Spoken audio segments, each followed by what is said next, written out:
Here is your latest African news. Africa-wide, Africa sits on the fence in UN rebuke of Russia invasion of Ukraine.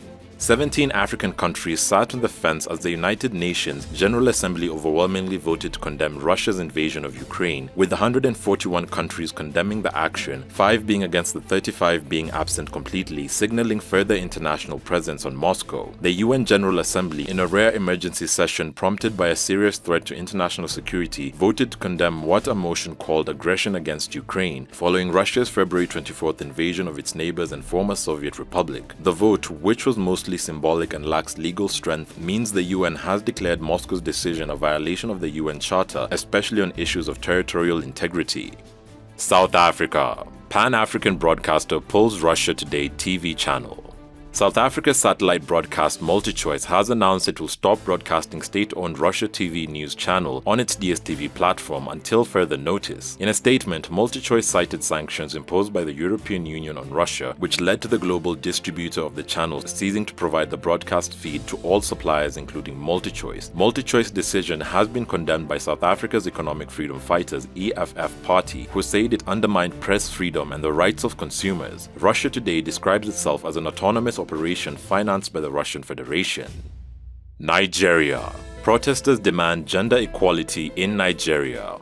Scores of Nigerian women have protested at the National Assembly against the rejection of several bills seeking gender equality in the country. They trooped out in hundreds and asked the lawmakers to revisit the gender bills, accusing the lawmakers of choosing to deny women the opportunity of inclusion and representation in governance by voting against the bills. Of the 68 legislations, about 5 bills sought to promote more opportunities for women in political parties, governance, and the society at large. The women were addressed by the minority leader of the Senate, Enyinaya Aberibe, who said he supported the bills but was outvoted.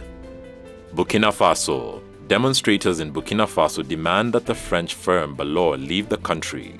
Hundreds of demonstrators took to the streets of Burkina Faso's capital, Ouagadougou, to denounce what they described as the abusive exploitation of the railways by French group Bolloré. The protesters demand the cancellation of the contract between Bolloré's subsidiary Citarail and the immediate departure of the French group from the country. Works on the railway line Abidjan-Kaya-Tambao were due to start last September, but so far nothing has been done. According to the organizer of the march, Bolloré delayed the operation because the start of works on the Tema-Ogar railway would affect the profitability of its investments. Last week, the consortium held a press conference to denounce the shortcomings of the framework negotiation agreement for the rehabilitation, construction, and operation of the railway, signed between Burkina Faso, Côte d'Ivoire, and the Bolloré Group. Sudan. Sudan welcomes military base agreement with Russia in the Red Sea. Deputy Chairman of Sudan Sovereignty Council, General Mohamed Dagalo, reported that he discussed cooperation with Russian officials on national security and political issues. He held a press conference at Khartoum Airport after his 8-day visit to the Russian capital, Moscow. The Deputy Chairman also met with Russian Security Council Secretary Nikolai Patrushev, where the two discussed national security in Russia and Sudan in the field of experience sharing, joint cooperation, fight against terrorism, and education, including the naval base that Russia wants to establish in the city of Port Sudan in the Red Sea. South Africa. South Africa grants permit to hunt 10 critically endangered black rhinos. The South African government has made a big decision regarding hunting permits, and included in the new permit is the hunting of black rhinos, which are listed as critically endangered by the International Union for Conservation of Nature. The government decision has been controversial considering the importance of preserving game like the black rhino, but they've said that their allocated quota for rhinos are based on population estimates. According to One Earth, the black rhino population is showing an increasing growth trend at the moment. The hunting and export permits of dozens of big game, including 10 critically endangered black rhinos and a similar number of leopards. While game hunting remains a popular pastime for locals and tourists alike, many have spoken out about the cruelty that comes with trophy hunting. Many international tourists visit South Africa to hunt wild animals like lions, giraffes, and other animals, and as a result, breeding lions specifically for hunting became a popular way to make money.